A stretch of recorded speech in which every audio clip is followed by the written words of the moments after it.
started? No?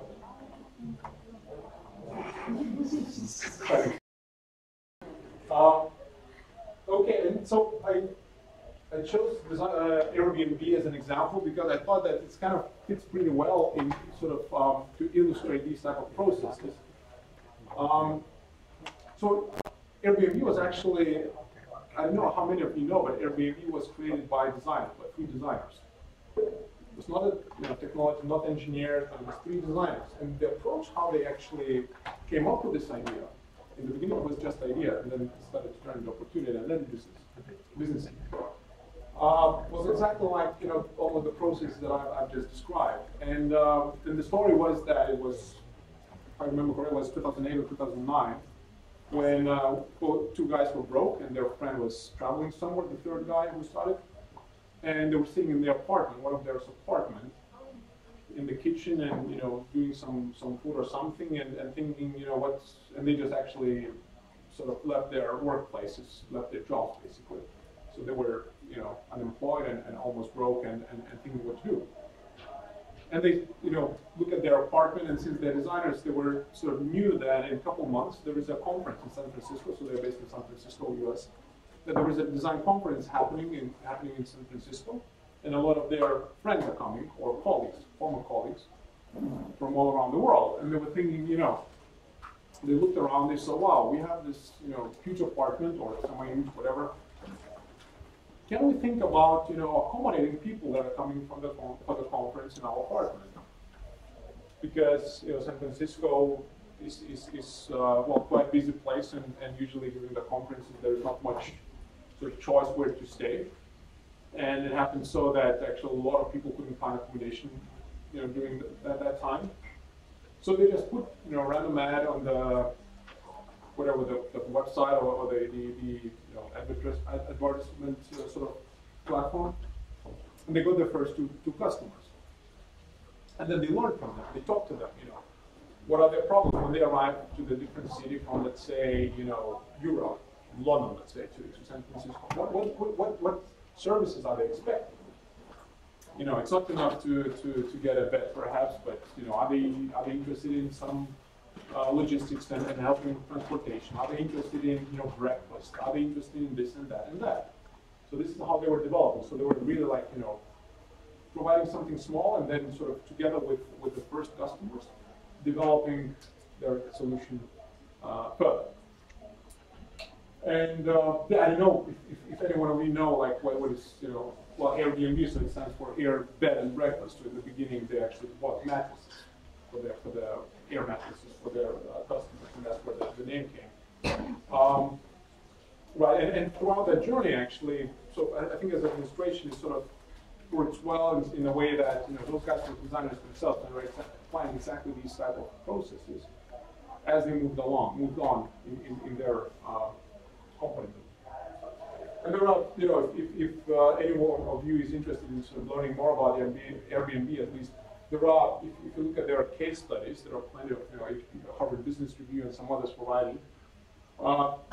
In their journey, actually, they had, I don't know, maybe 4 or 5 different sort of events or sort of activities going on, parallel activities that were applying exactly these type of processes on their sort of business development.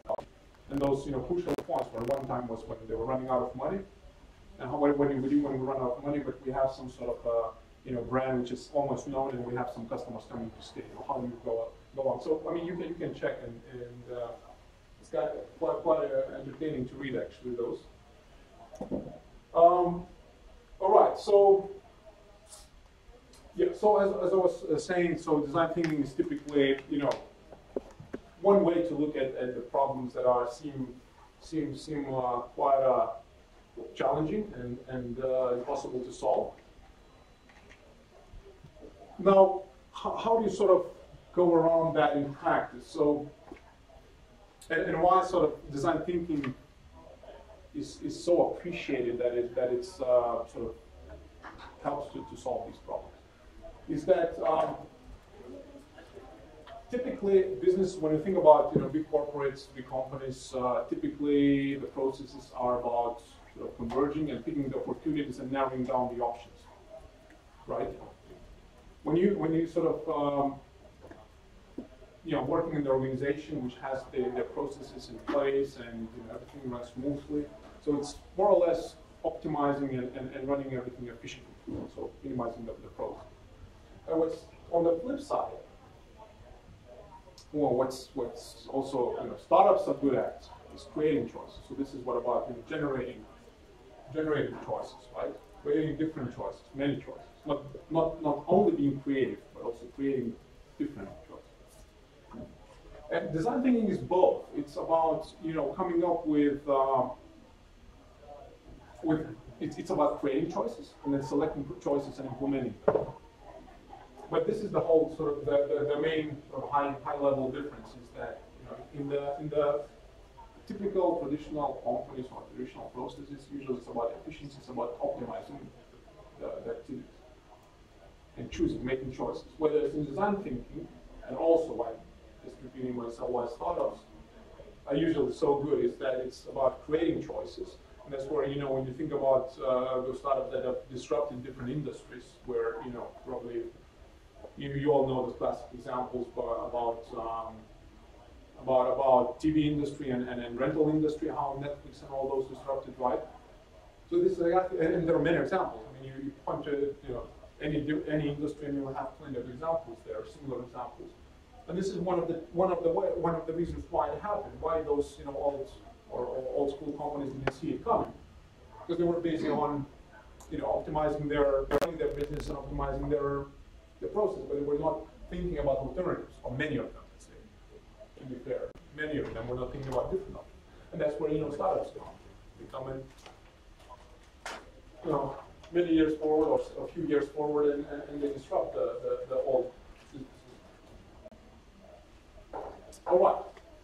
So there are a couple sort of schools of thought for design thinking, but this is the one that is coming from so-called Stanford or IDEO type of approach. There is another one in Rotman School, but it's pretty much similar type of sort of process of thinking. That so these are when you're developing an idea or you're developing a startup, you sort of and you do it through sort of design thinking type of way. Usually follow these stages. So you empathize, so you understand the needs of those that you are designing for, your users, your customers. You define the problem, so you sort of frame the problems they're experiencing by empathizing, by understanding the needs. You frame the problems they're facing. You generate some ideas for potential solutions, how those problems could be solved. You prototype. So we'll talk about it a bit later today about prototyping. So that's quite important part of this process. That by prototyping you're able to put your ideas in a sort of very tangible and easily to communicate way. And this is very important. So you build something that you can show, and then you test. So you show it to your customer, you show it to your user, customer, and you learn again from them. You see what works, what doesn't, and then you go back. You startup approach. So if you think about it, lean startup is very much also sort of follows similar manner of sort of thinking, right? And that's exactly, it's there are many discussions, what comes first or what is better or blah blah blah, design thinking or lean startup. But just to sort of to perhaps if you have any questions like that, like what's the difference between lean startup and design thinking. So design thinking is perhaps more about this very early stage of activities of validating first customers first ideas, whereas lean startup comes when you are sort of moving more towards the business development side and this execution side. Right? Any questions? No? Okay, so I want to show you one more example. This will be a video and it will be a longer one. It will be, I think, around 5 minutes. And it's about the company that I already mentioned. It's called IDEO. Has anyone heard about IDEO? Okay, a couple. So IDEO is a product development agency, started in early 90s. It started in US in Silicon Valley. Next was actually a little bit like a spin-off from Stanford University and design school from Stanford. And basically what they did, or what they do, is they apply exactly these type of activities, design thinking activities, into product development. And they develop products for, you know, big names, you name it. They'll tell some examples, but basically anything from, you know, toothbrushes to props, movie props, to some technologies and consumer goods and electronics, etc. Yeah, well, nowadays they're pretty big, and you know, there are many countries nowadays. But yeah, I think this example that so while you'll be watching, I would like you to remember these 5 steps. And they'll be talking about one particular product that they'll be developing throughout that 5-minute video. And I would like you to sort of at least, you know, make mental notes how they go through each stage and what they do in each stage. All right? Is that clear? So think about how they empathize, how they understand whom they're designing for, how they define the problem, how they ideate new solutions, potential solutions, how they prototype and then test.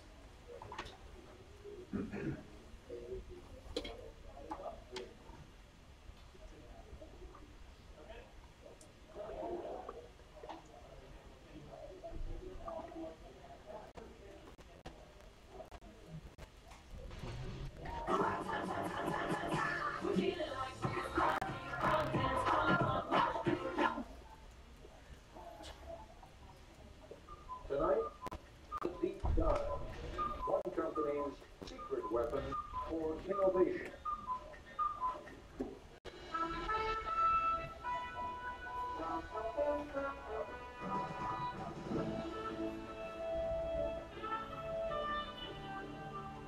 We went to IDEO, the product design folk, and said, take something old and familiar, like, say, the shopping cart, and completely redesign it for us in just 5 days. ABC News correspondent Jack Smith tells us what happened next. 9 in the morning, day 1, and these people have a deadline to meet. So, welcome to the kickoff of the shopping cart project. This is Palo Alto, California, in the heart of Silicon Valley, and these are designers at IDEO, probably the most influential product development firm in the world. IDEO has designed everything from high-tech medical equipment to the 25-foot mechanical whale in the movie Free Willy, and the first computer mouse for Apple. Smith ski goggles, Nike sunglasses, NEC computer screens. Hundreds of products we take for granted. The point is that we're not actually experts at any given area. You know, we're kind of experts on the process of how you design stuff. So we don't care if you give us a toothbrush, a toothpaste tube, a tractor, a space shuttle, you know, a chair. It's all the same to us. We want to figure out how to innovate by using our process of applying it. Project leader is Peter Skillman, a 35-year-old Stanford engineer. Project leader because he's good with groups, not because of seniority. He's only been at IDEO for 6 years. The rest of the team is eclectic, but that's typical here. Whitney Mortimer, Harvard MBA. Peter Coughlin, linguist. Tom Kelly, Dave's brother, marketing expert. Jane Fulton-Suri, psychologist. Alex Kazaks, 26, a biology major, who's turned down medical school 3 times because he's having too much fun at IDEO. Safety emerges early as an important issue. 22,000 child injuries a year, which is, and so they're hospitalized injuries. I mean, there are many others. And theft. It turns out a lot of carts are stolen.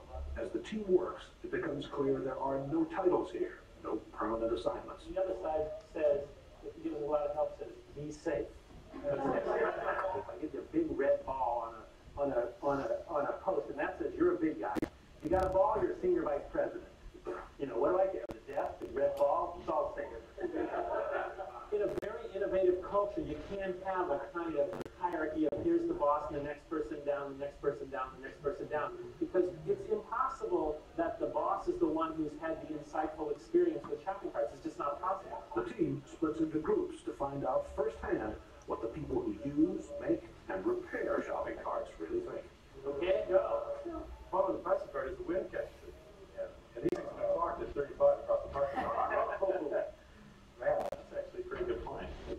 trick is to find these real experts, and so that you can learn much more quickly than you could by just kind of doing it the normal way and trying to learn about it yourself. From everything I read, these things aren't that safe either, you know? So probably the seat itself is going to have to be redesigned. One of the interesting things for me is looking at how people really don't like to let go of the car, except for the professional shoppers, whose strategy is to leave the car to various places. 3:30 in the afternoon, and the group is back at IDEO. There is no let-up. Each team is going to demonstrate and communicate and share everything that they've learned today. A shopping cart has been caught at 35 miles an hour shot up through a parking lot in the rain. We were in the store, 2 hours, and it was truly frightening just to see the kind of stuff going on. You got to designate some people to make damn sure that the store owner's point of view is represented. After 9 straight hours, the team is tired. They call it a day. So, Everybody cool? well, that's great. Thanks a lot. We had a great time today. IDEO's mantra for innovation is written everywhere. One conversation at a time. Stay focused. Encourage wild ideas. Defer judgment. Build on the ideas of others. That's the hardest thing for people to do, is to restrain themselves from criticizing an idea. So if anybody starts to nail an idea, they get the bell. The ideas pour out and are posted on the walls. Oh, the blind, the privacy blind. Like when you're buying 6 cases of condoms, you know what it is. If it doesn't nest, we don't have a solution. Organized chaos. It's not organized. What it is it's focused chaos. Vote with the push that's not with an idea that's cool, but with an idea that's cool and buildable. If it's too far out there and it can't be built in a day, then I don't think we should vote on it. Enlightened trial and error succeeds over the planning of lone genius. Enlightened trial and error succeeds over the planning of the lone genius. If anything sums up IDEO's approach, that is it. Worried that the team is drifting, what can only be called a group of self-appointed adults under Dave Kelly holds an informal side session. 4 or 5 teams. And we give each team a need area. It becomes very autocratic for a very short period of time in defining what things people are going to work on. If you don't work under time constraints, you can never get anything done because it's a messy precedent to go on forever. Back at the shop, it is 6 o'clock. The 4 mock-ups are ready for showing. Baskets also can be, if you think you will have more volume, baskets can be put in. A modular shopping cart you pile hand baskets onto. A high-tech cart that gets you through the traffic jam at checkout. That you could mount a scanner on the shopping cart so that you as the customer, as you pull it off the shelf, would scan each item. One that's built around child safety. And another that lets shoppers talk to the supermarket staff remotely. But the adults, again, decide more work needs to be done before the mock-ups can be combined into one last prototype. Why don't we have all the cards come up here for a second? If you could take a piece of each one of these ideas and kind of back it off a little bit and then put it in the design. The design is still not there, but there's another motto at IDEO: fail often in order to succeed sooner. And some of the team will be up half the night trying to put together a design that finally does work. There it is! So we took the best elements out of each prototype. The cart, which is designed to cost about the same as today's carts, is different in every other way. What do you think? Well, I'm very proud of the team. I think it's great. Does this work for you? Works for me great. It's also beautiful. The cart's wheels turn 90 degrees so it can move sideways. No more lifting up the rear in a tight spot. And you shop in a totally different way. The bags are hung on hooks on the cart's frame. Remember, there is no basket here. At first, I was a little shocked, but I think you have some fantastic ideas here. It needs a little refining, but I think that it's great. I mean, we would want them. You know, we have some really good comments on how we can make this thing better. A lot of hours. Also, an open mind, a boss who demands fresh ideas be quirky and clash with his, a belief that chaos can be constructive, and teamwork. A great deal of teamwork. And these are the recipes for how innovation takes place. This is Jack Smith for Nightline, Palo Alto, California.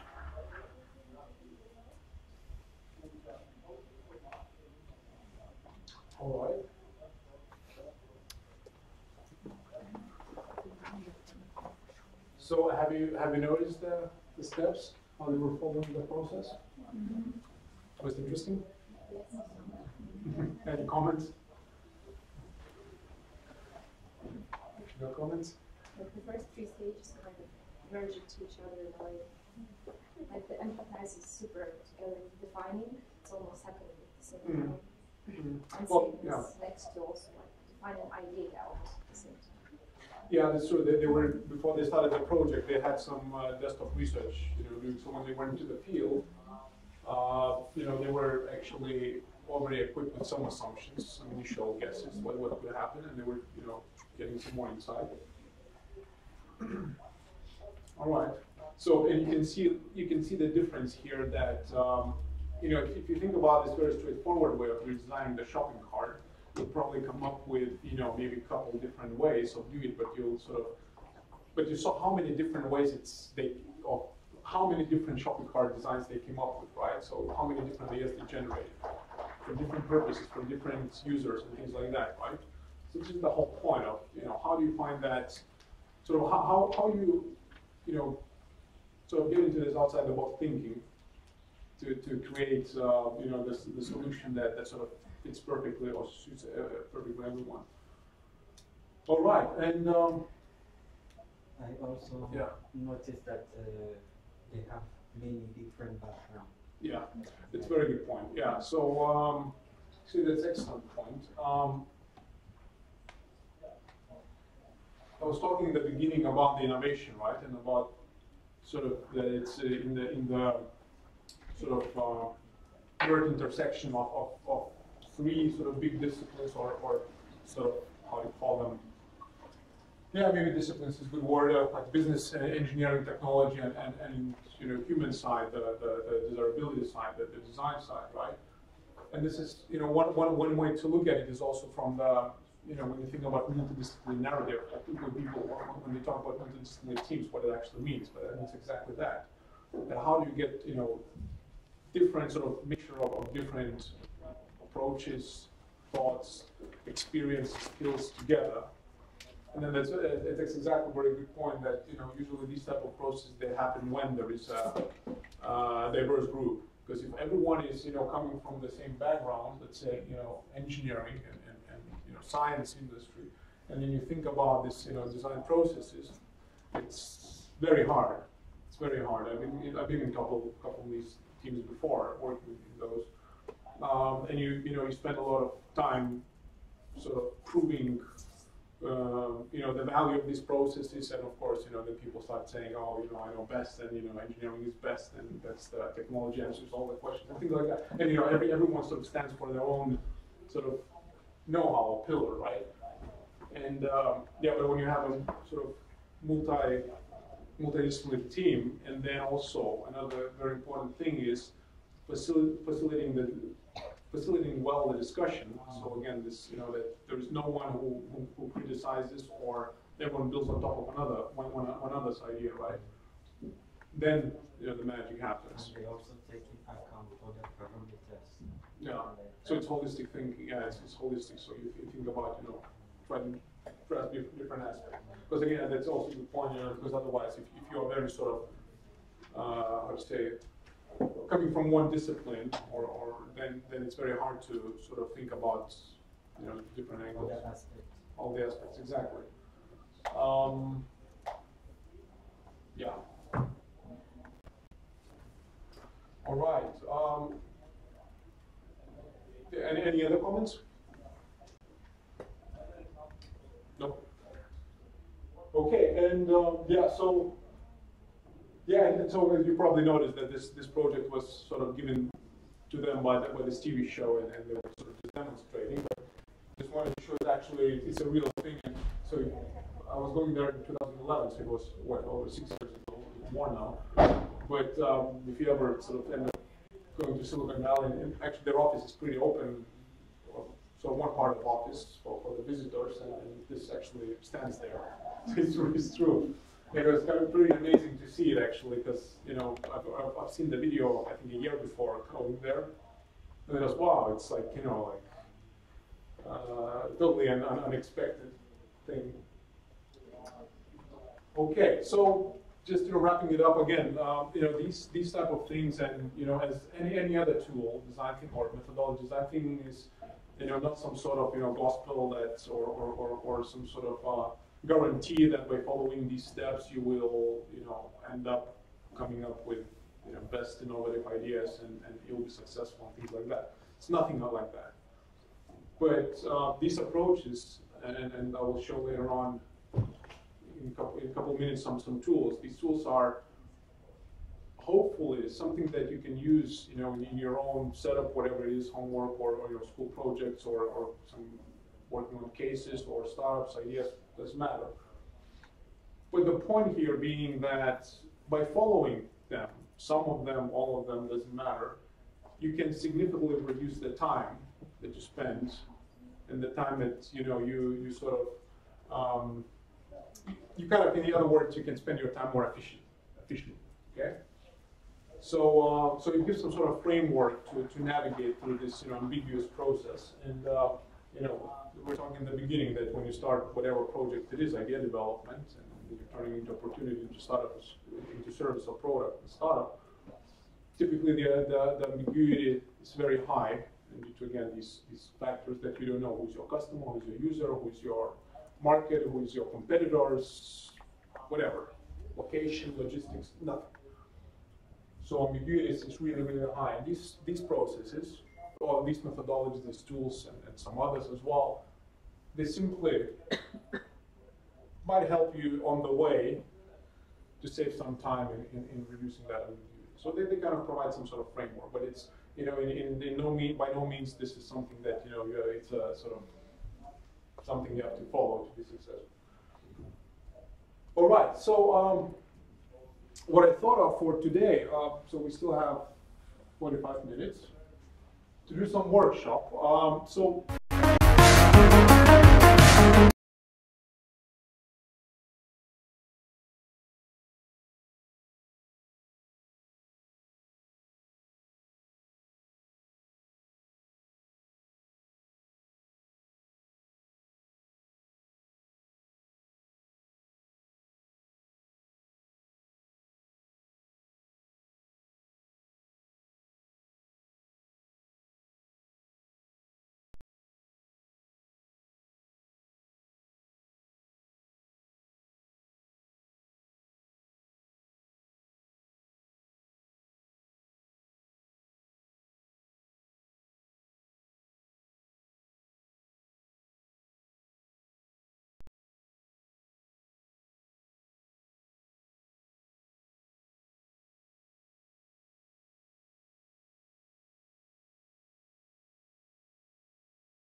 also again connected to the financial. All right. Good. Anyone else willing to share any the key things? Well, yes. You know, as a Vietnamese myself, we I'm thinking calm down. Well, anyway, as a Vietnamese, we got a little bit more of an insight of the problems. All right. So we go with the designs of the education systems that actually encourage people not to learn English. So that's actually where the problems come from. You know, it's in Vietnam, for example, when it comes to English, when there's a test for it, we don't have a speaking test. So the student was like, okay, why should I have to learn how to pronounce that kind of word when I just need to learn the grammar? So that's actually where the problem comes from. And also, you know, like traditionally Asian country, we focus more on mathematics concept. So they was like, okay, if you do it at any other subject but you're good at math, you are a good guy. But if you're good English and your math sucks, technically you won't go anywhere in life. So you're providing a solution, you have, again, we talked about wicked problem, right? On one side you're sort of teaching language, but on the other hand you are sort of putting the person who's learning a little bit weird social, or putting some social pressure on him or her. We're like social and culture, because like some countries like Turkey, for example, there's like very close community where it's like they're encouraging their citizens to just like stick with Turkish language and not like learning English. That therefore that the foreigners where they're coming, they are like enforced to learn Turkish instead of like practicing English. And this way they're like conserving their language and keeping it for a longer time or something. That's like related with the mentality of the government or something like that. So that's excellent. Actually, that goes very much into the sort of next step of profiling the different users. So you already mentioned, different country, which is very different, and if you take third countries again different, and this is actually exactly the point where we're going next. So how do you then sort of profile your customer or user groups? But that's actually a very interesting point. I don't know, did you know that? Yeah, like some of it. Like I also know, like I think the Vietnamese government having like a 2020 plan or 2030 plan about everyone learning English as well, but they're not really investing in it either. And also, I talk to some people that feel very pressured to work in the become a doctor or engineer and stuff because you're not the humanities and like the softness. I think a lot of that. But then if you think about maybe going far ahead, but if you think about solutions, so for these sort of all this is what about holistic thinking is about, right? We have different insights. But then when of course we have like very small sort of now exercise here, but if you look, if you begin doing in a long sort of setup in 2-day workshop or whatever, then you can very much sort of think about different prototypes. For instance, in this case, perhaps you can suit both by teaching English through mathematics or something like that. So sort of combined type of approach, right? So this is exactly gives these type of options that rather than going very straightforward in online courses, maybe you can do it very different. So this is exactly the point of these type of exercises. And again, the tool is just for the sake of facilitating the brainstorming. It won't provide you answers, but it gives some frame to think.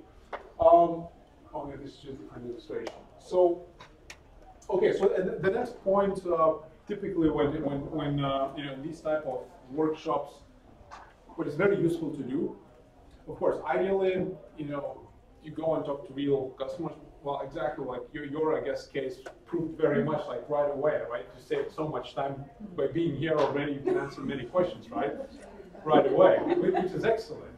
But this is a very good example how it goes in life, that you can guess and hypothesize a lot until you talk to the real users or customers. And by the way, I'm using user customer interchangeably, but for the sake of argument, that the same just customer is the one who's paying. So user is maybe a bit broader, but that's the only difference. So the next step is profiling the actual your user customer. So this is what we talked. When you're designing a solution, or in the beginning when you are try to identify the problem, so you also have to think whose problem it is. So is the problem of the parents, is the problem of the society, of the education system, of the school, of the speaker of the, or non-speaker of English language she wants herself? Whose problem it is? And if you think about it, then you can go much deeper into that. What are his or her sort of social situation, habits, this and that, likes, dislikes, maybe, family life, anything. So so this is what profiling is about. And by doing that, you can learn much more about the actual potential user or customer of your problem, so that when you are going to the solution side part, right, when you're building already a solution, you can take all these aspects into account and build a solution that actually someone is willing to use. Right? So this is what user building the user sort of persona. So persona is some sort of representation of the customer or user group by through the exploration of one person, or sort of the representative like that group, right? I'll show more better examples. Okay, I'm just thinking. I'll share these slides with. So I guess you all will receive, right? So it's actually a pretty useful link if you have time. Check about what is, some more information about user persona. And persona is actually, in general, it's a pretty powerful tool used in, service design and any design-related fields. Even in lean startup, and if you think about business modeling and things like that, you think about customer segments, and so this is pretty much similar. So how do you build the representative of your customer or user group that has all these attributes that are very important to take into account when you're building the solution, right? And this works when you think about the profile of that. This is just it's real person, probably it's real how the profile. This is very detailed. Looks like of the persona. So this is they're building some sort of travel management tool to help people to organize their traveling, right? And how it's sort of okay, this is done very professionally, but sort of how you can analyze the person or profile the person by looking into her routine of traveling. She's work traveler, right? How many times she travels. What's her personality trait, extrovert, introvert? Again, it determines the behavior, perhaps, how she or he uses the, for example, the tools, the gadgets, the devices, and things like that. What brands she's going to when she's, searching or planning her travels. Kayak for maybe searching the flights, right? The Outlook maybe for emailing and things like that. Some other things.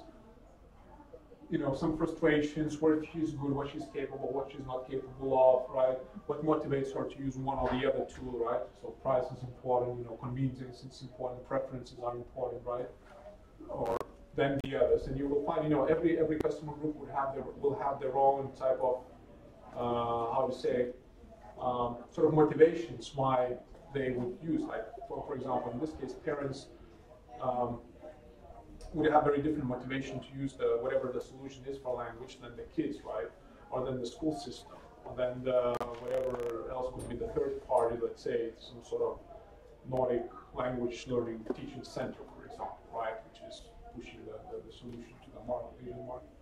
I think that's technology savviness. Again, this is important to think about when you think about the channel, how you do. That's why I was saying in the beginning, don't think about the solution yet, because if you think about that, it will be Skype, or it will be whatever, phone, or whatever, you right away sort of limit your thinking what the actual solution would be before actually thinking about that, what's the behavior of your potential customer.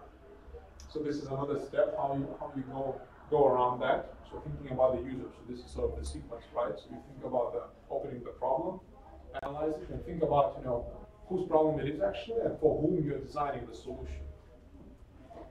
Right, and then you can right away, for example, in this case, you can see that she's very savvy in IT and internet, and also social networks. So perhaps if I'm doing some sort of travel solution for her, organizing the travels, I would probably use these two things: IT technologies and internet and social networks to provide our solutions. So I won't be spending my time on some sort of phone service or some booth in the airport to help, right? So these type of things. So likewise here, if you're thinking about your solutions, I think what are those people there that will be using, and what's their behavior? What channels they use? Skype, some websites, something else, right? Social media, especially nowadays, and this is even more probably complex nowadays because we have so many different channels to deliver our services, right? I mean, digital channels and internet channels, things like that. So when designing the solution, thinking about this. How correctly you can analyze one user group, for example, with parents, that they all will use the same brands, the same social media, the same external, I mean, whatever, all these characteristics. So how accurately? Accurately, probably not very, but the idea is to build. Of course, I mean, ideally you would go and interview as many of them and then build sort of statistical analysis, right? Or there are other ways. You can shadow and observe their behavior and things like that. But with a number of them, if you analyze 10, 20, of course, you can build more statistically sort of robust conclusion, right? Here, it's more about probably hypothetically thinking about them before going and actually asking. So accurately, probably the accuracy depends on how many of them you actually check and validate. Of course, if you build based on one or based on yourself, then it's very unreliable. But if you build on 3, it's also unreliable. But the idea is, again, as in any startup, the profile that you'll be building probably won't be. It will be only on one customer group, because you have to start somewhere, right? So as a startup, you have limited resources. So you want to start on one customer group, solving their problem, right? So probably even if it's a small group, but you've managed to serve them, that's totally fine. That's how you start. Because it's impossible to find the profile of the very wide group. Because then people will be so all over the place, and their behavior will be so all over the place. So also sort of picking the group which is narrow enough or manageable enough. Let's say schools in capital area in Vietnam, which are whatever this and that grades, and we are designing for the kids who are age this and that. So then it's more manageable, and then you can profile. But of course, if you design for school kids, it's very different. And you say your customer group is school kids, it's very different if you're designing for 7-year-old, or 12, or 18-year-old, right?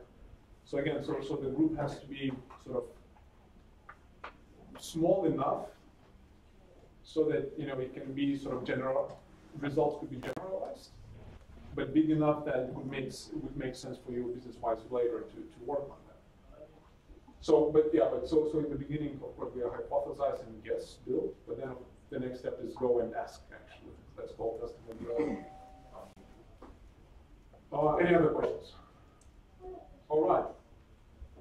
So, thinking about their behavior, what they use, what happens to them during the day, and that's how you sort of build a profile of them, and then of course the next step is thinking about the solution, which is totally not part of this workshop of actually how you turn the opportunity into actual solution, how you translate those ideas that you build into something tangible, which is a service or product or something. There are many tools for that. You can interested check service design, for example, very very powerful way to think, and there are also available tools for that. How you sort of translate all these insights into something that solves that problem. Lean product development and these sort of things.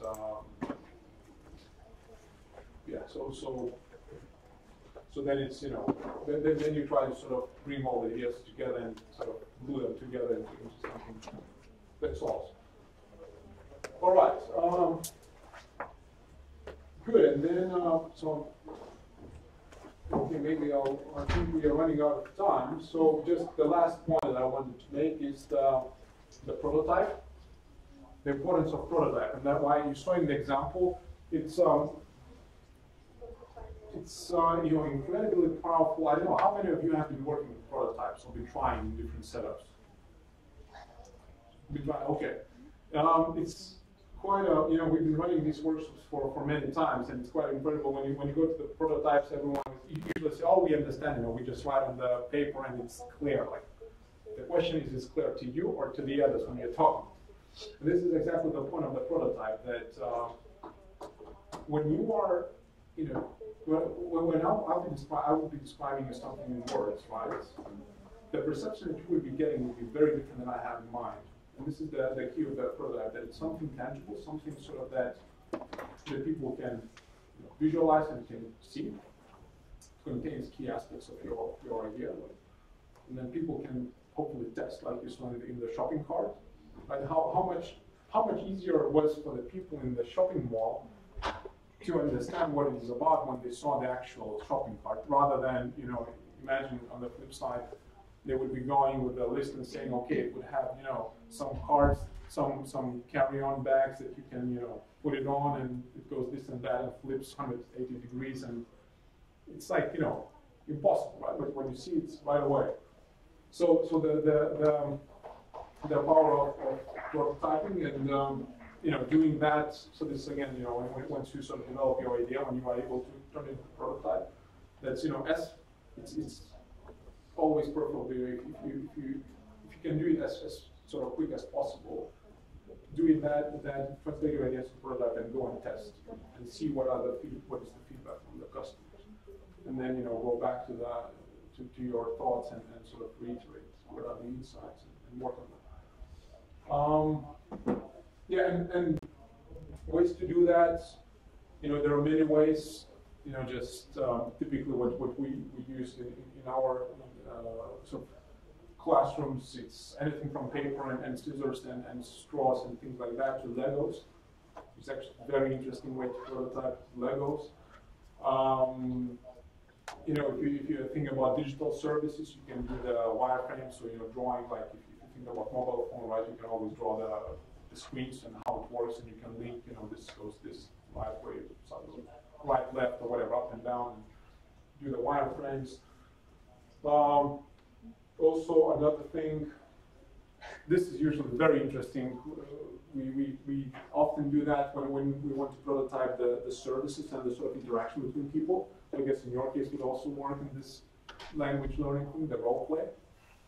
And this is not the actual, you know, prototype, the solution itself, but it's more about the interaction of how you exchange the value, meaning the language learning and you know, whatever the other one side gets, and it's money out of something else, right? How it goes. Whether everyone in the play understands their roles. This is also very important to test. So yeah, so these are sort of, you know, very sort of, in a way, basic sort of steps.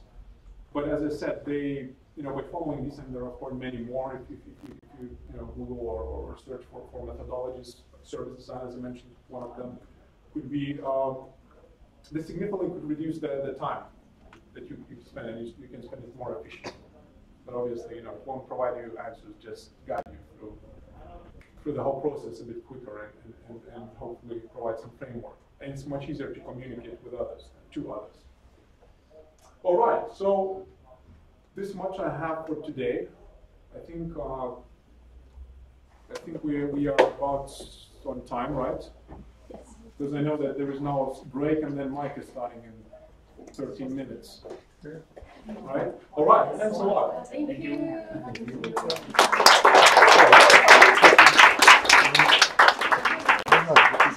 Thank you for joining. Before you go for the break, please, we sent you the link with for the feedback form. Please open it right now and complete it right now before you go for the break.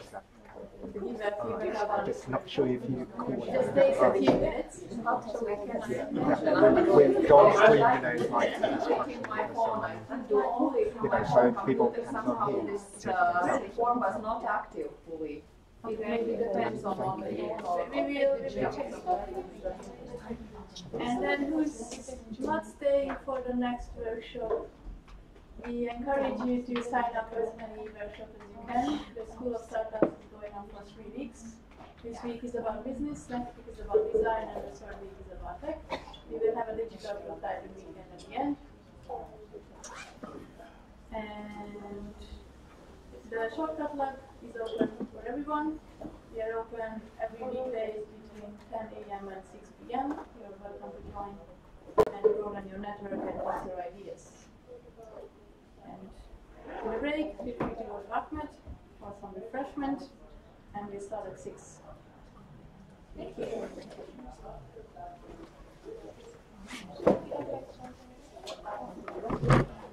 Can we check the link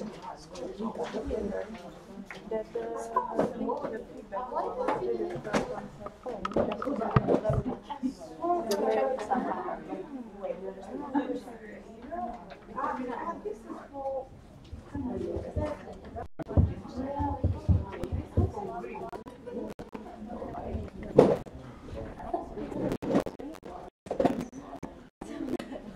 we have a few paper forms. I'll send you the normal version. Yeah, okay.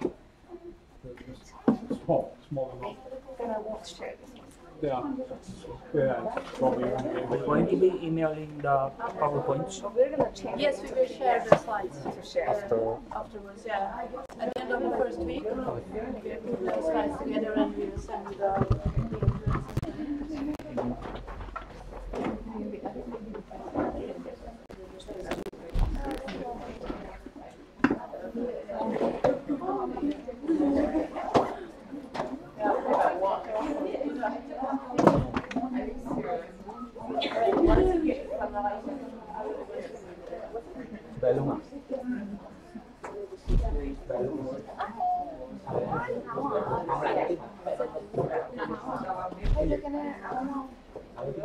Do we want to put it up? Yeah, she doesn't need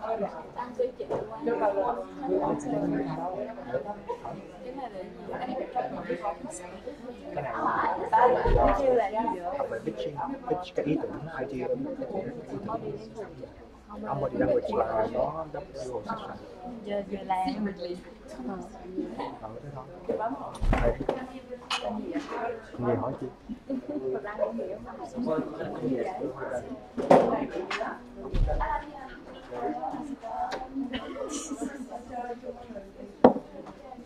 Yeah, that's really good. Me.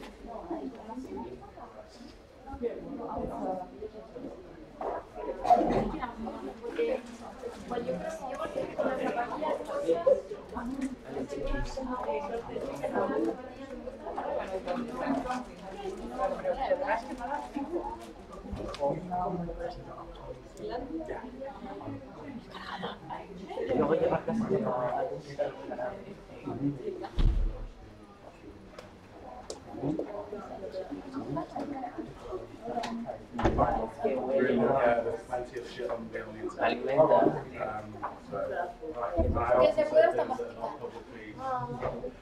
I'll be using the flip chart. Is your camera going to be able to see that?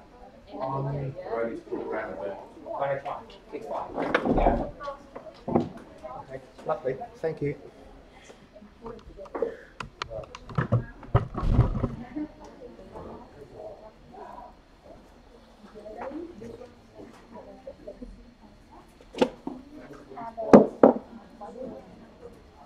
Okay, thanks. Yeah.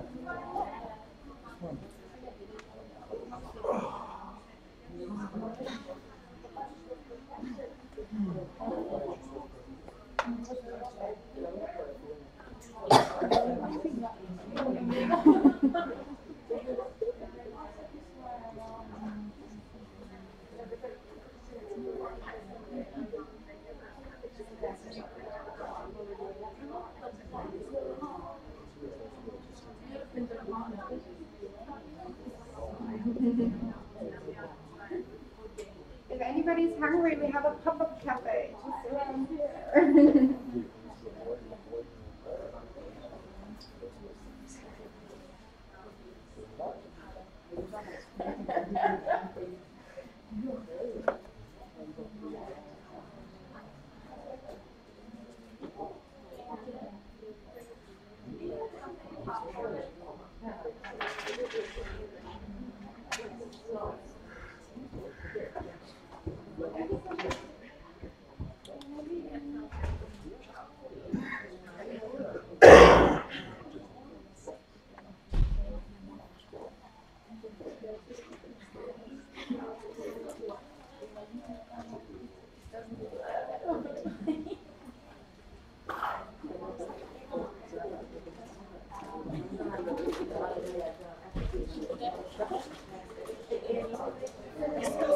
Good question.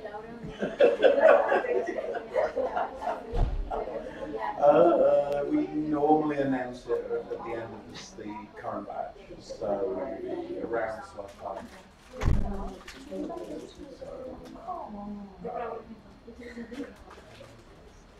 So yeah, it's normally around. The program? Are you volunteering? No, digital sharing. It's Six, you know, it's we are more like an organisation that will go around to live stream these kind of events. The target is not always to look in the north where the target is going here, so you can watch it. That's what I need. Digital sharing. Yeah, you can follow us. It's just a new group, so we don't have much. There may be some changes. And is it Just let her know. Me? We have a second. digital sharing is so where from? Where from? What country developed the? It's Finnish.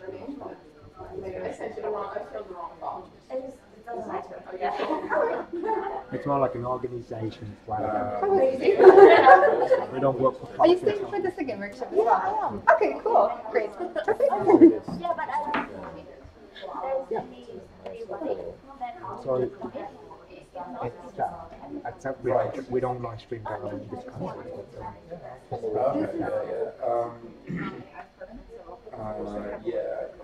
I doubt anybody. We need to do it. Because we need companies that are around product launch, or a little bit after. So you guys are a little bit too early. So maybe from previous startups that might be ready to spring back. So my guess is that anybody who's in your programs, it will take them 6 to 9 months to get to the point where they're ready to start selling. But then there's also programs like QS, which I don't fully understand, so I couldn't really explain what their aim is or something. They have tried to explain it to me, but they do have tended to get a little bit. I do want to try and support them, but they're doing something I don't understand what they're doing, so it's a bit hard for me to process stuff. So yeah, so the general thing is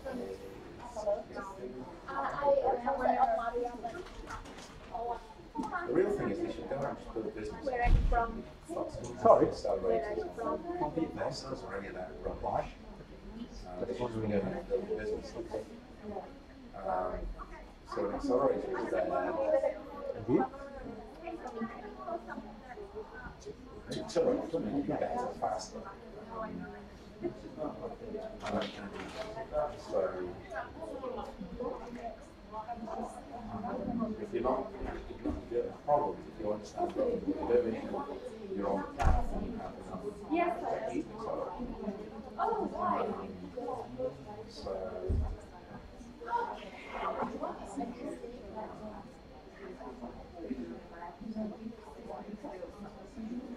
yeah, for sure. So it's all of researching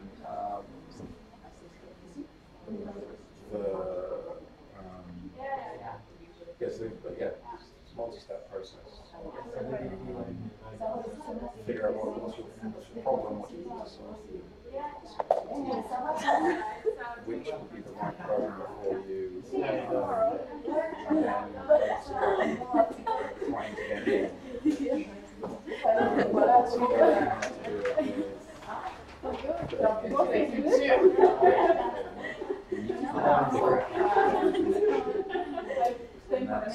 Yes, I do. Accelerate events, a lot of these accelerators are holding coaching days like this, trying to get us I missed the last part of the session. Was there something very insightful? It's super tough. Very, very hard. I love it. Yeah. That's clear. Case you didn't get it, and then oh, well, like I'm just wondering when I get the presentations, you know, just to see like we're gonna get the presentations and stuff. Did you get it? No, but I have done my notes. Free. So, oh, you wrote it there. I have done the notes, but I don't actually know. I haven't asked how we get them. So. Yeah. And whether we get all of them. So that's also a question because I saw some slides that said confidential. Yeah, but they did say they will share. Like, I mean, if you say you will share them with people, then yeah. I guess. Right. Yeah. So I mean, you know, then should. Yeah. What's that's normally the case, right? Or is it just I want to do accelerators and they're great, I want to do them. You don't understand what accelerator's business model. Most of my businesses. So most accelerators are businesses, which means they take 10% each. So, you know, somewhere between 3 and 8% of your company, which is quite expensive. Do they deliver that much value? I don't know. Depends on the accelerator, depends on what you need, what you lack in. If it's a way to really play just go on,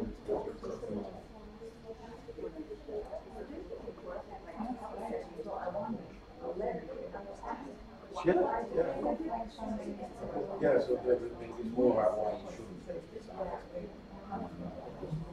Often the same thing is there's a million reasons you want to go, and there's very few reasons why people want to go. So, and understanding is in the same way you're going to go and talk about that's a problem. Yeah, we can say this. Also, the thing that guys was the because they whole change not sure what will happen.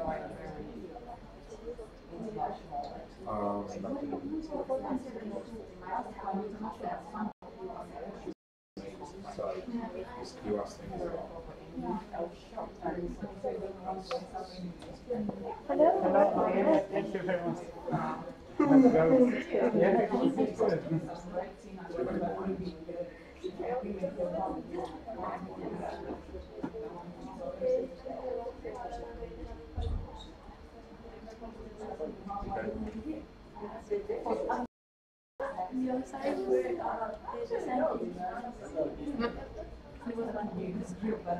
are you from? Oh, that thing, yeah, the guy from Arctic Startup. Yeah, I know him briefly. Anyway, yeah, do you want my name? Yeah. Ali? What they do. This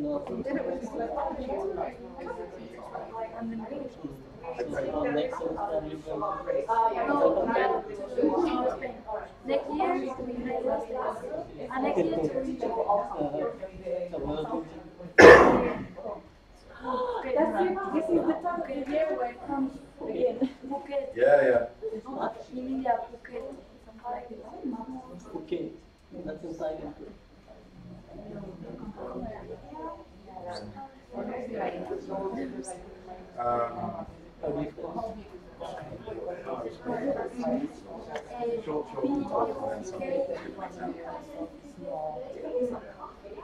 No, I need to go to sleep tonight. It's getting late. It's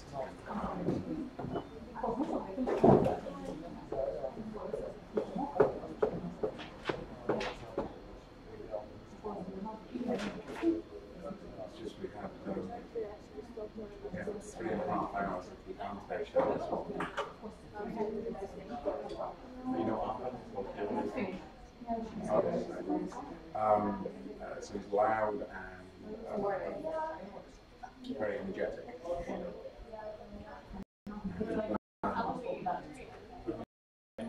Setting apps up, trying to do logins and stuff, nothing's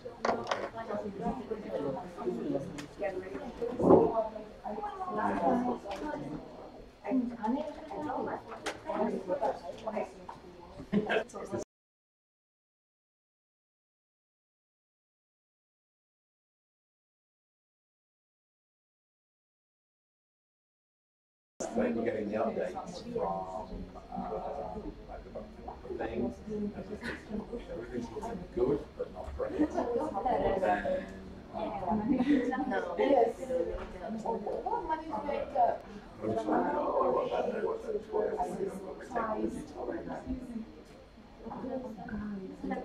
it's not. It can be good for them. I just want it. I don't know if you might like it. We know we have to carry the weight. This phone is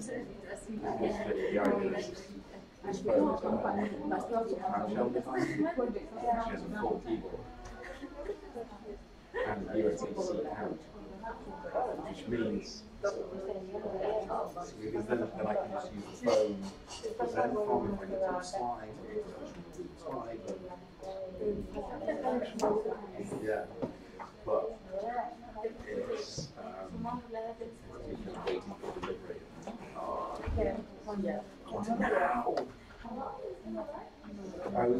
The campaign was in June, maybe even earlier, and it's supposed to arrive this month. The original, well, I mean, if that's not hard, well, that's actually pretty quick. They were pretty far along in the process.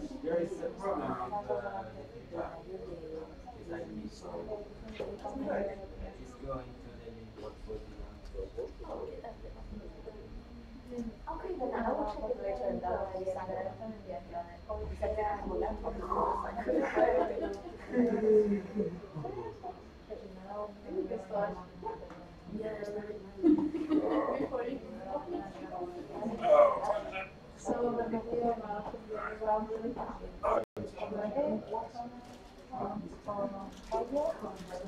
don't have a clock, I will 4 hours to do this. I just need to know roughly where I am.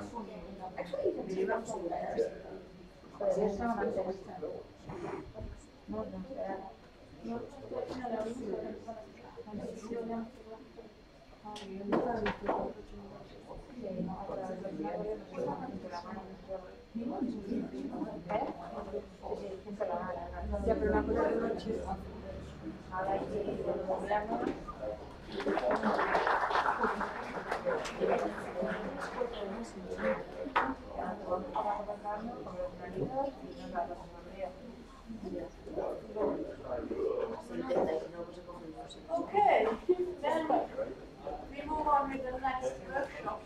It will be about pitching, my red show, and it will be a great description of our pitching. It's 2 hours. Honestly? 2 hours? Yeah. Okay. All right. No, it's fine. I too many things where I'm agreeing to do the same similar things. All right, so pitching. What is pitch? A way of selling. Classic answer. Any other answers?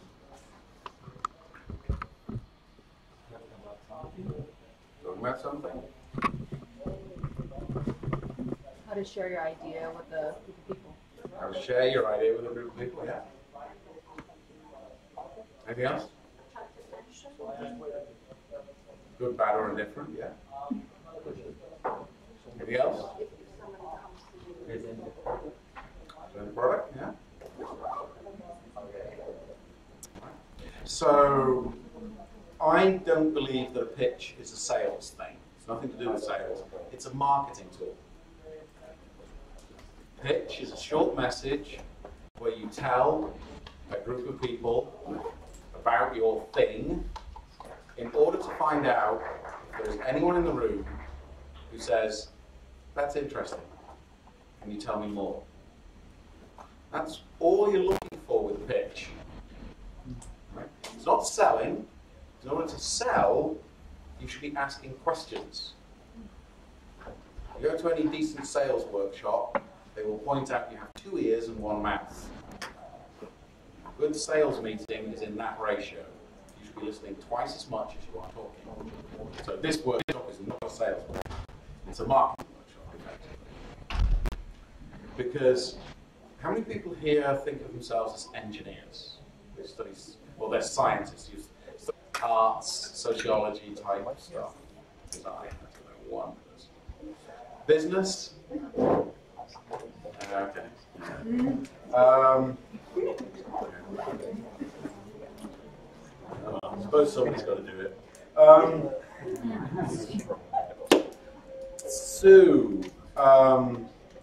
Yeah, the business people normally end up in the pitching workshops. They're kind of the wrong people to do it. But anyway, yeah, sorry. Short message to find out who in the room. The reason I was asking if there's any engineers in the room is engineers can't sell worth shit, right? But what you can do with an engineer is you can train them to recognize buying signals and then get out of the way. And that way, engineers can actually become quite successful at selling, right? Designers also struggle with sales because they want to understand the customer need, and they end up in the design loop and they never leave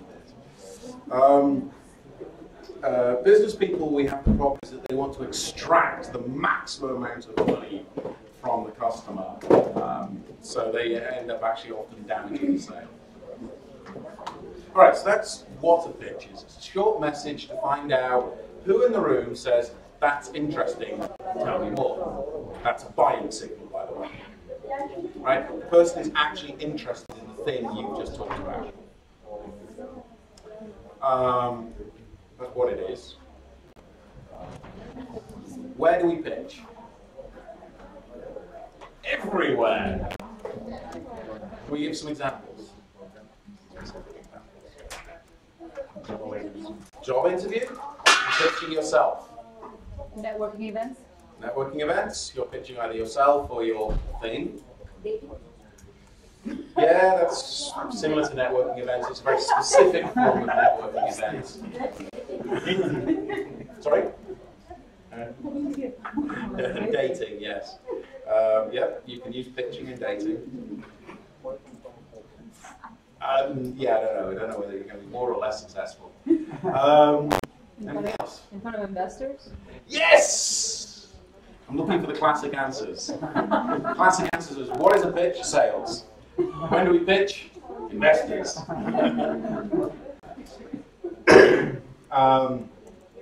There's nothing wrong with classic answers. The reason they're classic is because that's what most people are thinking of.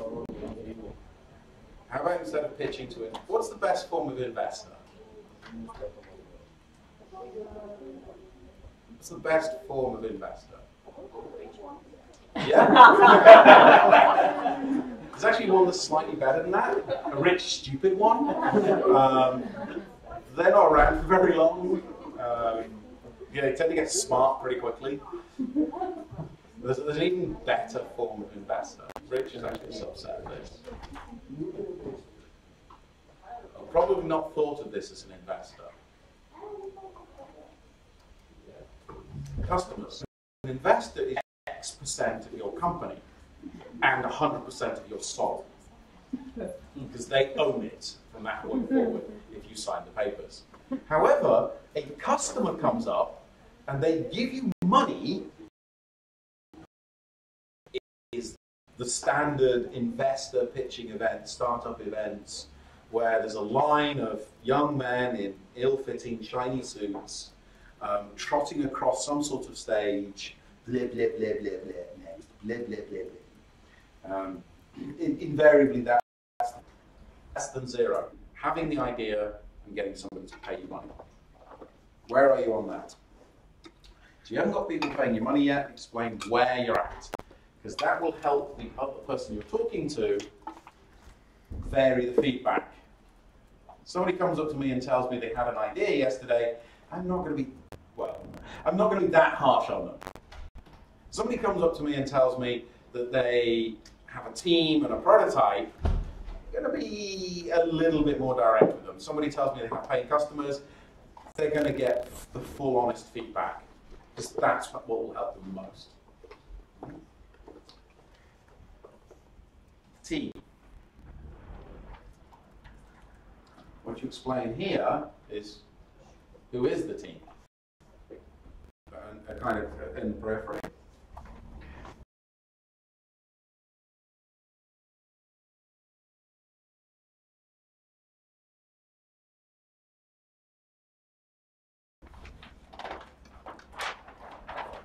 One of the things that happens a lot with pitching is we get to see a lot of people produce slideware. The team is one of the many places where people mess this up, because they've all seen this slide.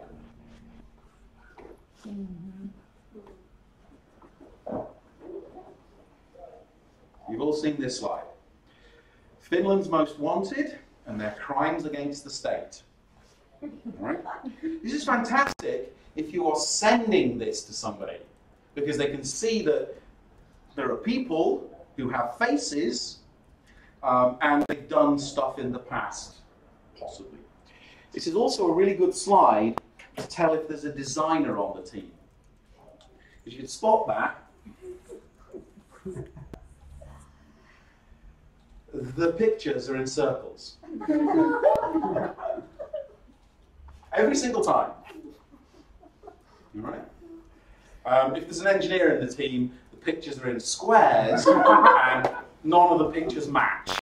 But they are of the people. They're just random pictures, whatever they could find on their hard drive. If there's a designer, all the pictures are of a similar style and they're in circles. This is fine if you're sending this to somebody. It's horrible to present with, because it's data. This is a collection of people. If you're presenting,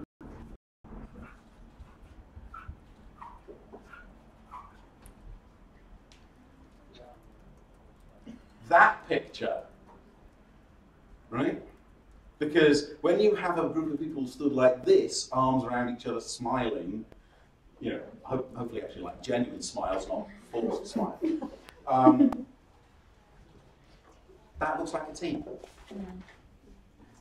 If you think about the other place where we hear the word team a lot, in sports, you look at a sports team.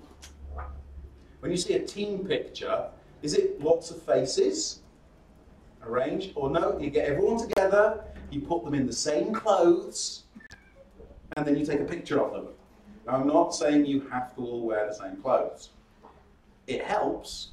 T-shirts, right? This is from my giant stack of 3D startup T-shirts. It was a program that used to run a few years ago where I worked. I have lots of free T-shirts. So you notice, how can you spot the staff at the shortcut? They all have the same T-shirt. It's a super cheap way of identifying people. Now, there's a team we have currently in Startup Sauna where, like one suggestion I made to them for the team picture, they're doing a thing with forestry, was that they go into the forest and get a picture, and the one guy who's into forestry puts on his lumberjack gear with the helmet and the chainsaw. The guy who's doing the business development stands there in a suit. The designer comes out with a paint easel or something. So they kind of wear costumes to illustrate their role in the team. So they show their personality, the company culture. You can have some humor there. You're making a cupcake business, perhaps you could stand there in your chef outfits with a big tall hat. I don't know. Have some fun. You can show some creativity with team pictures. when you're presenting. Don't send the crazy loon pictures of people. Unless that's your company brand, is we're crazy. There's a team doing snowboarding things at the moment, and they are actually going to send a picture of them snowboarding when they send it to people, because people in the team. The designers make sure that it works and looks right and is suitable for the purpose, and then the business people work with Excel. So their job is to figure out the landscape. And that's two different things. One,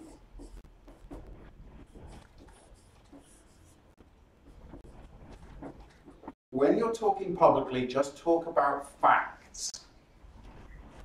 So your job as the business person is to figure out, for the forestry industry, for the cupcake industry, how has this been behaving for the past few years? Is it growing? Is it flat? Why is it growing? Why is it flat? If you Google this stuff and you find Gartner or IDC or Forrester or some other group of young men and women in suits have done some Excel work, and they say by 2025 this is going to be a $74 quadrillion market. The only thing you can say about that report is it's wrong. How do I know it's wrong? It's the future, right? I can operate Excel there. How right or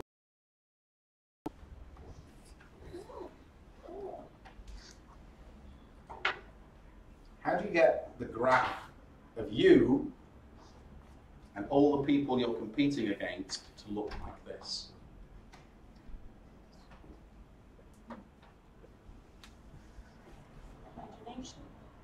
Yes, imagination is one part of it. There's actually quite a simple little trick to getting the graph to look like that. You pick the axes. So within this room, there are other men who have the winning hairstyle. There are other men who like food and beer. However, I am the fattest, baldest guy in here. I own this sector. No competition. It's all me. High and to the right. All right? That's where you need to be. All your graphs high and to the right. So the reason, by the way, everyone knows this is a bullshit graph. The reason you need to produce it is it shows the people you're talking to, hard enough as it is, why are you trying to charge into a crowded market with nothing different?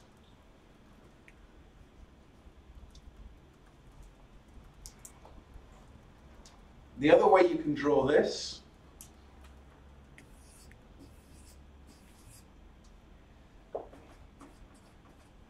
is this. We're starting in this little niche, and these guys are not going to come down and attack this target because some reason that we understand. We understand their driver, blah, blah, blah, blah. So, and don't be afraid for this niche to be quite small initially, and then you need to understand, how am I going to grow out of that niche? Which direction am I going in? Am I going to go down here first, or am I going to go up here? Even though there are two competitors up here. That's the job of the business person. And their actual job is to make the engineers and designers also understand this. So you have to do a lot. Who pays, how much, how often. Premium, premium, premium, helium. There's all sorts of silly words to try and describe this stuff. But effectively, what it all boils down to is there is somebody who pays at some interval. It's a one-time fee. I'm making widgets, or I'm making cupcakes, and I sell them. Very simple. Easiest business model to understand. Or we have a subscription service for cupcake delivery. You pay us 20 euros a month and we deliver a fresh cupcake to your desk every other day. quite. Then the final thing, the ninth point that you need in every single pitch, is the tagline.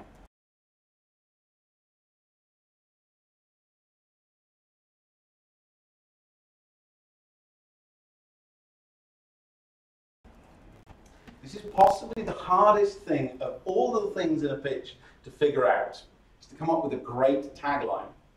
And what this does is, in 3 to 5 seconds, in 140 characters, in one sentence, what do you do? It's effectively the pitch in one sentence. Which is why it is super hard to come up with, and we end up with bullshit like, we're Supercell for cryptocurrencies. Which I have to say is possibly the worst tagline I have ever heard. Somebody did actually try and deliver that to me. Any bit X for Y is really bad.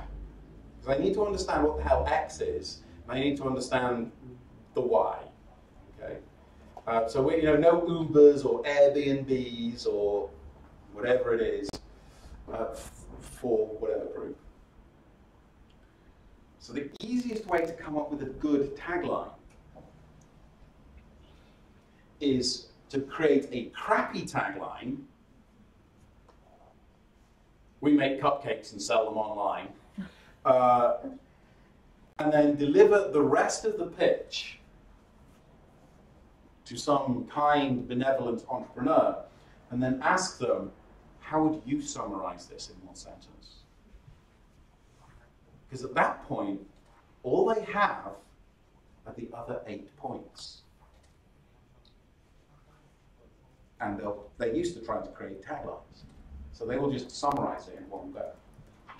And that's the easiest way to get a good tagline, or at least a better tagline. So then you can take that and go and use that better tagline with another entrepreneur who may come up with a better tagline, and you just iterate this until you're totally confused and lost. Can I ask something? Sure, you can ask anything. What are your, do you have good examples of good taglines that you think that are good ones? They're usually pretty specific, and the brain is a defense mechanism. So I'm struggling with it at the moment.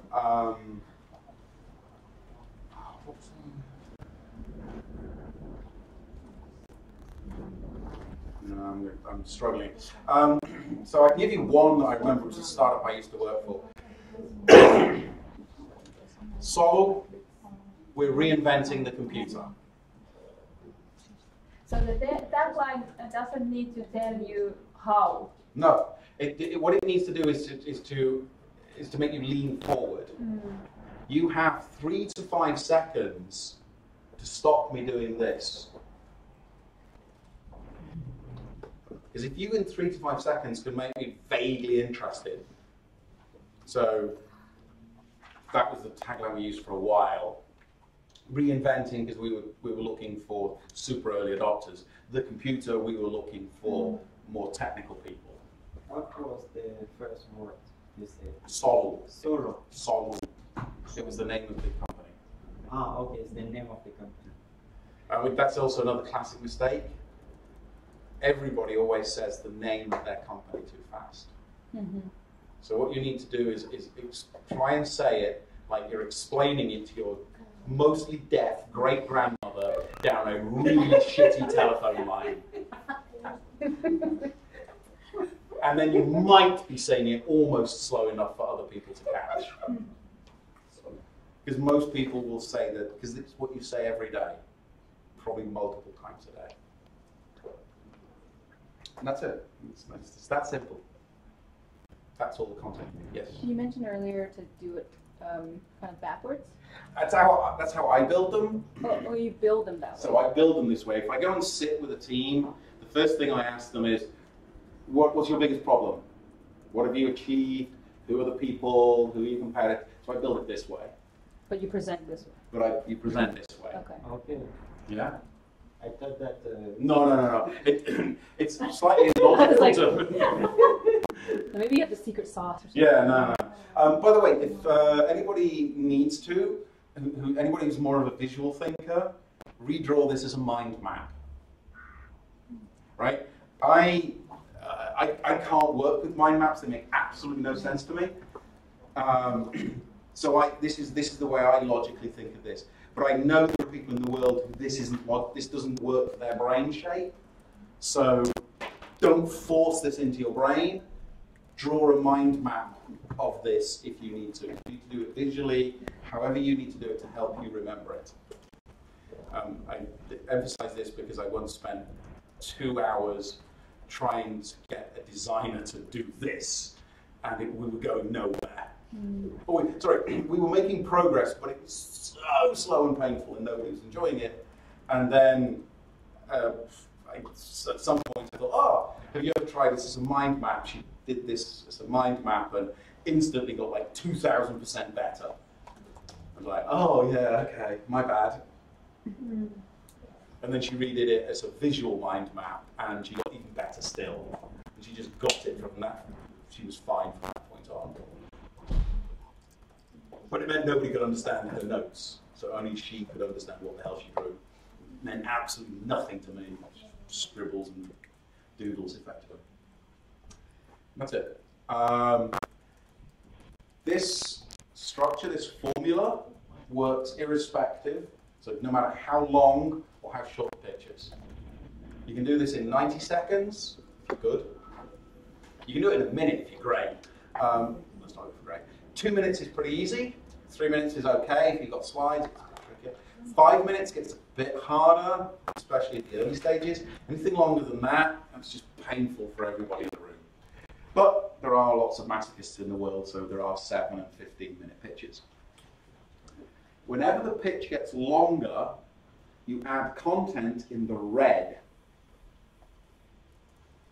So the longer the pitch, the more content is in the red. Don't expand the green.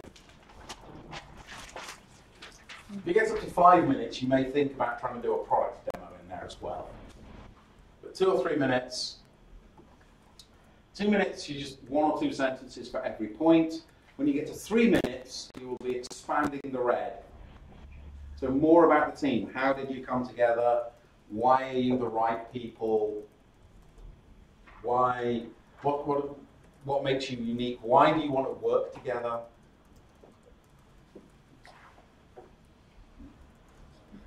Or why now? What's your go-to-market strategy? Which is kind of in landscape, but it's not really. But it's more of this. It's all the business stuff. There's this bit, the green, I can figure out by going to your website. Hopefully. Most of this stuff, I can't. It's kind of hidden, or it's implied, or I have to do work, and basically I'm lazy. I'm not going to do work if I don't have to. Any other questions on this content or this structure or the sequence? Yes. For value made, I don't really understand. Can you give me like yeah, okay.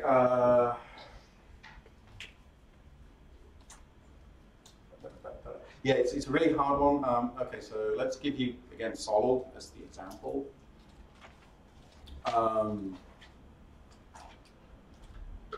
Right. Solid, we're reinventing the computer. Computers have not really changed since 1984. We still use them the same way. However, the world has changed. We work collaboratively on projects and teams that are very, very fluid. Most of us are working in different things at the same time. We're also having to buy software as a one-time fee. So with Solo, we've created a brand new type of computer that's designed to be collaborative from the ground up, from the very beginning. Designed to work with you and your teams across multiple projects and with a new type of business model. So for those people who work in the new way of working, Solo's the computer for them. You can see there's not like an explicit value statement in there. It's implied. If you get it, you get it. If you don't, you're going to struggle to understand why would somebody pay for this. Which is these ones are not, that's why these value statements, the made value statements, are not the best. Yeah. So. But they're the most common. Yeah. So made in this sense is like you get to work together with someone else easily. Yeah. That makes your life better. Yeah. How much would you pay for that? Probably not very much, maybe a lot. It's very hard to quantify. So it makes this. I see that creeping up to time though. Like when you work together, you save time. Or you spend more time because your communication overhead, and so there's a little bit of saving time. But it's more you're using the right tool to do the job. Mm-hmm. So, and it's very soft. Yeah.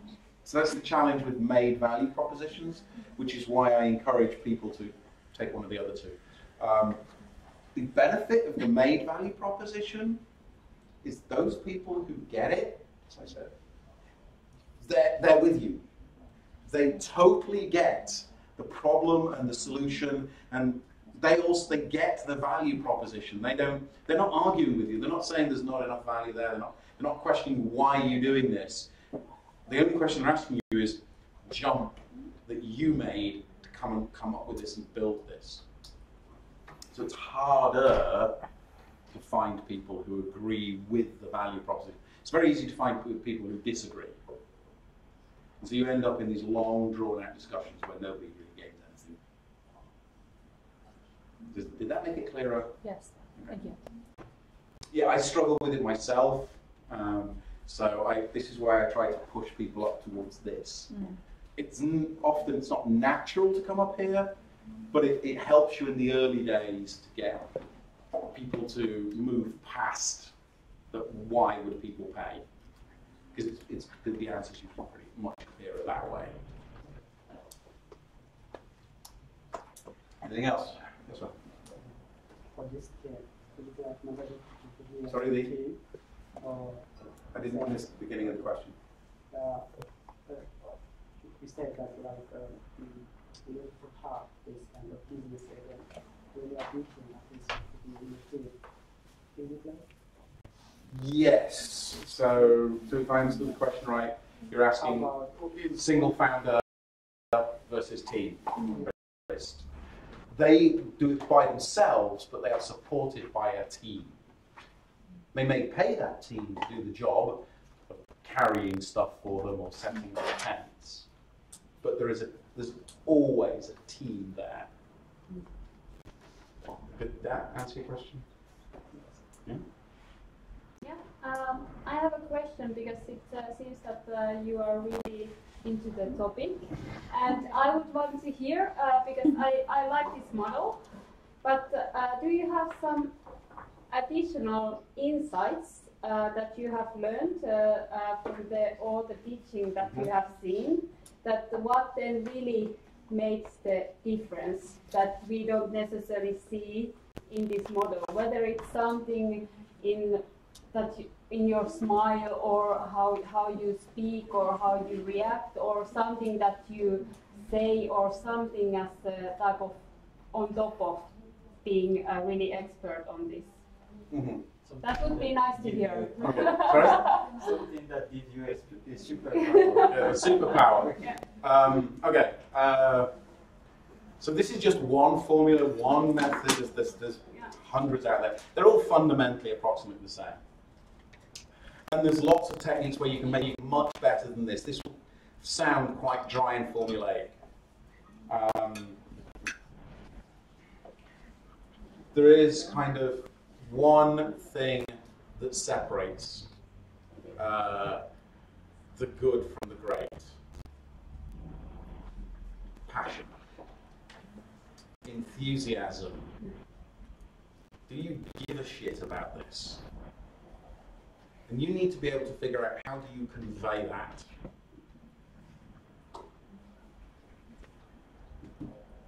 So you need to be figuring that out. And how do you do that? The classic Finnish joke. the joke of the Finnish engineers. How do you spot an extroverted Finnish engineer? They look at your shoes when talking to you.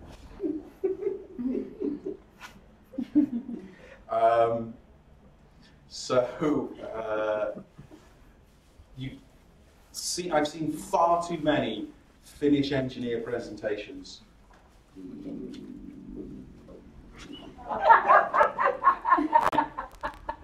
Or, you know, some of the ones who've had some presentation skills training. So they're flat, monotonous, they've been told to be there. They come up, they do the competent job, thank you, and leave. So there's those people who, the thing you're working on, kind of you need to care about it, because the room certainly doesn't. Right? Now you may have people in the room who are your friends or family, and they're like, woo! You know, whooping and cheering you up and giving you the big up, but they don't really care whether you make it or not, because it's not their thing. This is your thing. If you don't care about it, why are you doing it? If it's just some school project, or you're doing it for grades, or you're doing it because it seemed like a good idea at the time, it's going to come across.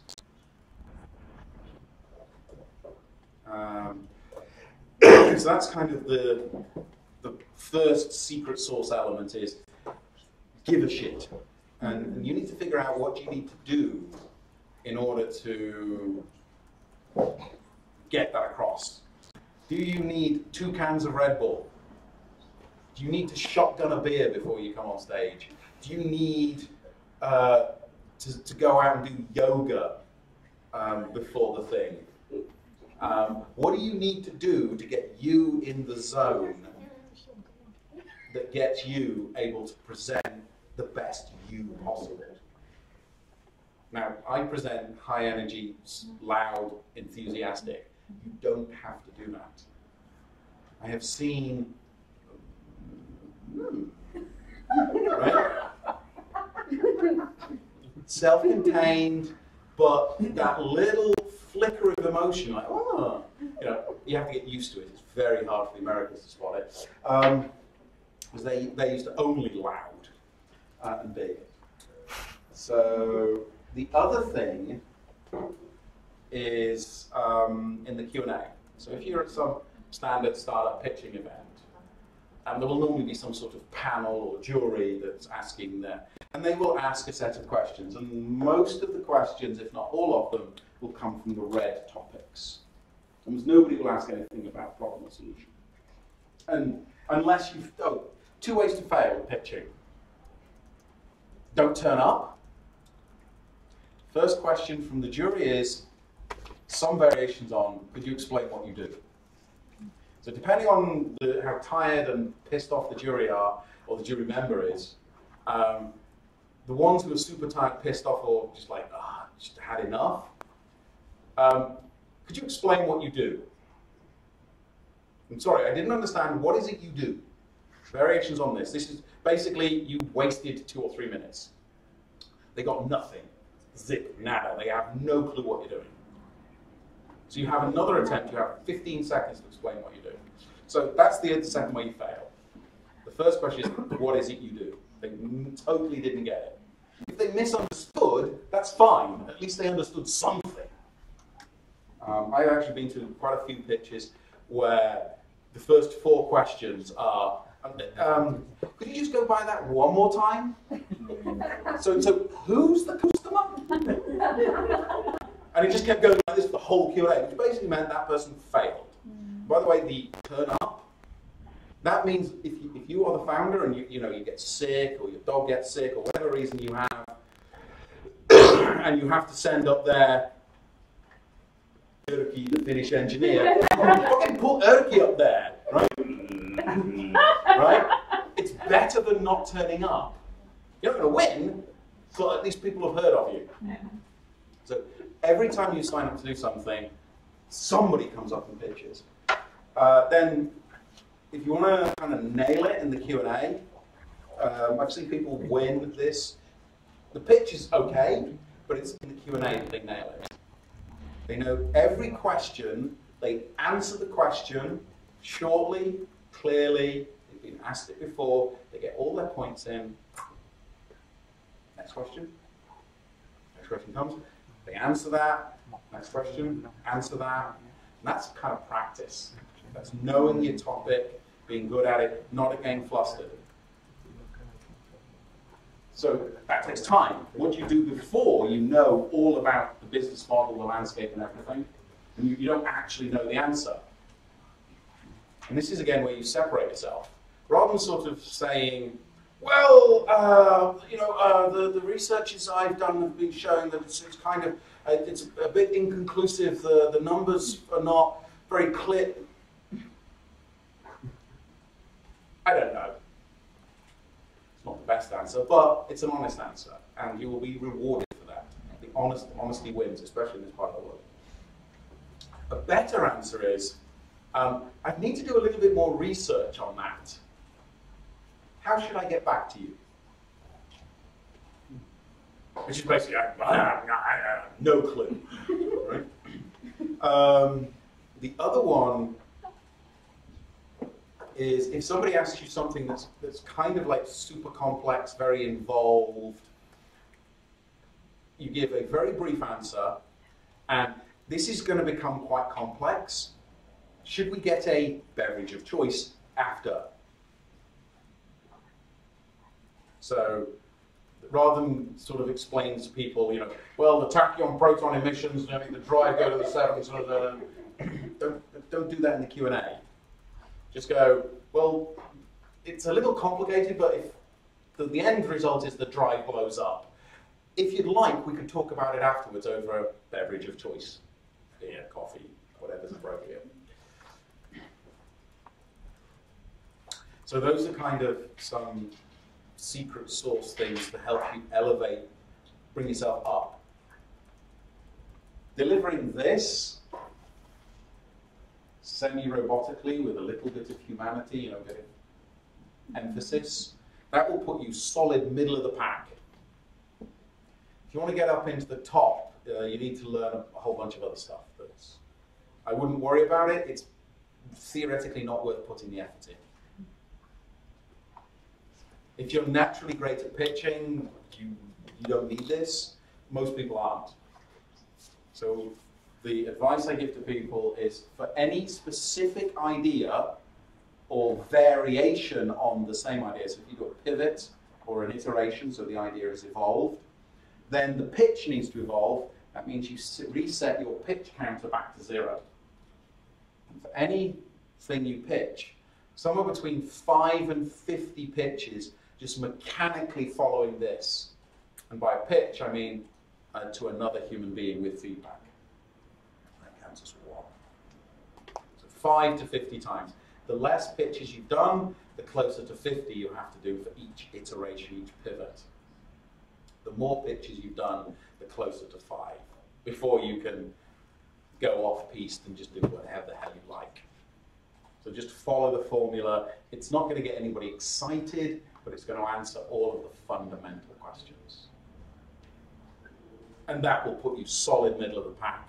And at some events, that will cause you to win, because there's nobody from the top third. Because most people are in the bottom third. The warp drones, nations. As you can see here from this diagram with 7,000 words on it. That's what you're up against. That's the majority. Well, that's what you used to be up against. It's getting better, actually. Because I've done a lot of these talks. Should you focus your view on somebody or something in the room? So no, don't focus directly on somebody, because it's really kind of aggressive and a little bit rude depending on the culture. Right? So there's 2 tricks for engaging with the audience. You either pick a number of points around the room and you check in with that, or you keep checking that you can see people's foreheads. Because when you're looking at the foreheads, to the people in the audience, it looks like you're looking at them, but you're just checking that you're not seeing the top of their head. So people who are down on laptops or phones, their head tends to go down. So if their head's up, they're probably still with you. If you lose the audience, you need to do something like drop something, make a noise, or the best, power of the pause. Go quiet, say less. So that will allow you to engage with the audience. But yeah, engage with the whole audience, speak to everybody, because you don't know who's the person in the room who's going to say afterwards, that was interesting, let's talk more.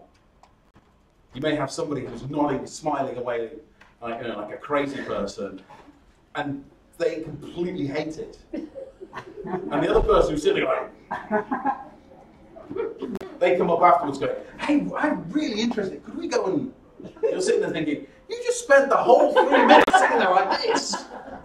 You know? What? So you can never tell. All right?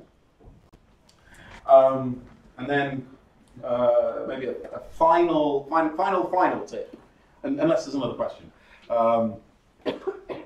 This is a presentation skills trick, works especially well for pitches. Start with the word hi. Good.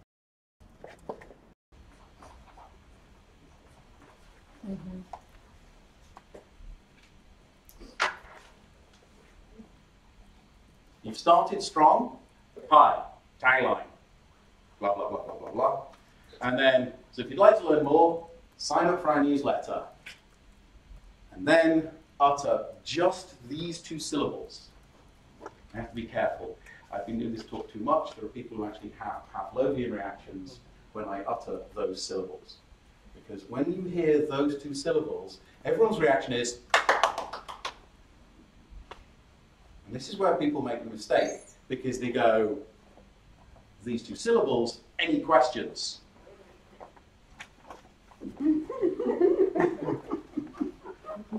Right? You know, even in Finland, where there's no questions, everyone's kind of like, oh, now or after? Oh, I'm more confused. Oh, I don't like this anymore. So the ending, you had this great, okay?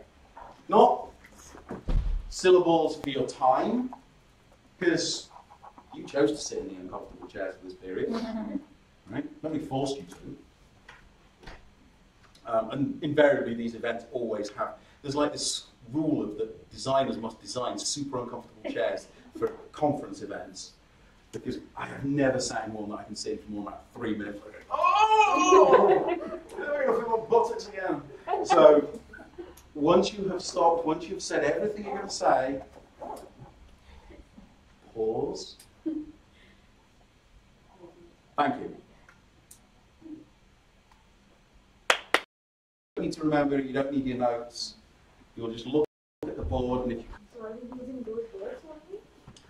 Those are the points. Tagline. Okay. So rather than saying tagline, you say some words. And so for people who do this thing, they struggle to because, and then you're explaining.